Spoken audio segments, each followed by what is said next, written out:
The video is Le'ila Nishmas Shmo Baruch Chaim Tzvidoiv. First of all, we're going to start off with a halacha l'maaseh.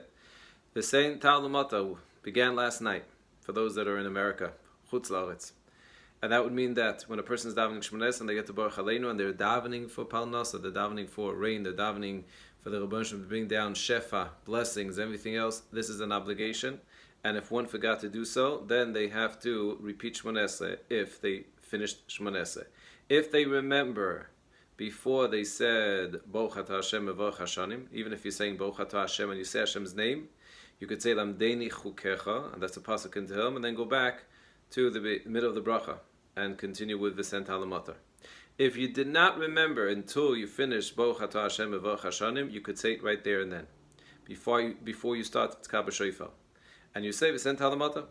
If you did not remember then, which happens to many of us, you're still in the game. You still could come by Shema Koleinu. And in Shema Koleinu, you could make a request for Sent Halamata.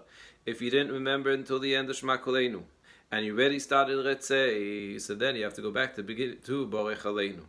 If you finish Shmoneh, you have to go back to the beginning of Shmoneh. It is, what's the lesson? Simple lesson that we learned from here. It's important, and the Rebbeinu Shem says, if you want Parnasa, you got to ask for it. In fact, the Rambam explains that the whole idea of asking for something is because when a person asks for something from the Rebbeinu Shem, it automatically helps us recognize He is the source. It doesn't mean that Hashem is going to say yes and He's going to give us a billion, a million, a trillion, or whatever dollars we want, or the amount of rain that we want. It might be that He's going to test us and it's going to be difficult and we're going to have to work on our emunah, and that's going to be our source of growth. But at the end of the day, we got to ask for it. That's Baruch Aleinu, that's V'sent Halamater. Okay, back to Chanukah. We were left off with a question. What's the distinction between the wisdom of the Greeks and the wisdom of the Torah Hagdosha? And this is such a fundamental difference. Rosh Shlomo Zalman Auerbach says, this is the celebration of Chanukah. What does that mean? Why are we so focused about the pure oil? The Pnei Yeshua says we didn't even need pure oil. You could have used oil that was tameh. So why Chanukah did Hashem make this special miracle that we should have pure oil? And the answer is, I once heard a story. The story was about a professor. The professor, from what I recall, was teaching, but you could apply it to any specific course similar to this. He was teaching something of ethics, a class in ethics, what it means to be a proper person, the right thing, to be a good citizen, to be an honest person. And we after the class, it was a beautiful class. One of the students who was close to the professor went over to the professor and the professor said, I remember a few weeks ago we were walking together, and we were in a store, and you snuck some candy into your pocket. You just gave an amazing class about being ethical. What happened? I remember you told me you're not so careful about taxes. But you just gave such a beautiful class about ethics. So the professor turned to the student and he said, my dear student, do you take a math course in math? He said, yeah, I'm taking math. Is your teacher who teaches you about triangles and squares a triangle? And the student got it. As the professor said, I could teach you about ethics. It doesn't mean I have to be ethical. And in some way, that's the difference. When we come to the Greek wisdom, as Chazal say, it's beautiful. There was something so beautiful about it, but it was external. Judaism is about internalizing things. Judaism is about becoming different. Torah teaches us. It's an instruction manual how to become a better person. As the Mefarshim, they say from Rav Soslan, this is it's very hard. But if it's very hard, it means it's very valuable.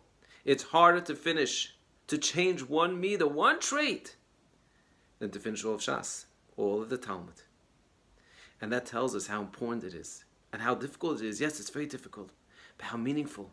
And if we came to this world and we changed one midah that we're struggling with, we've accomplished worlds. We've accomplished our purpose in this world. That's the celebration. That's the purity. When we speak about purity, we speak about Torah that's internalized into a person's being. In the time of David the Melech, there were two people. There was Doeg Adomi and there was Achitophel. These were giants in learning, giants in Torah. Achitophel was his wisest man. He was wiser than David the Melech. Doeg Adomi was on the Beis Din, and yet they go down in history as one of the worst people in history. Achitophel, terrible ending, killed himself. Doeg Adomi. He ended up killing Kohanim, an entire city of Kohanim, Noiv. And it all came, Chazal explains, simple.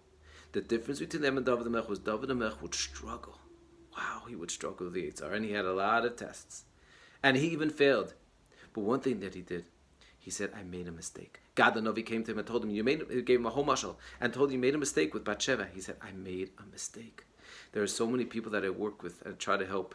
The difference between a success and a non-success and a failure is how much willingness we have to change, to admit, to be modeh hoda'ah. This is the Yom Tov Halel hoda'ah, to be moideh, to admit, okay, I have a fault, and I'm going to work in it. As it might take me years. They say from the tzaddikim of Elimelech, Rav Nachman, they didn't spend 1 month, 2 months, 6 months. They spent years. I think Rav Elimelech said about one midah, it took him 20 years to change, and that's okay. One drop at a time.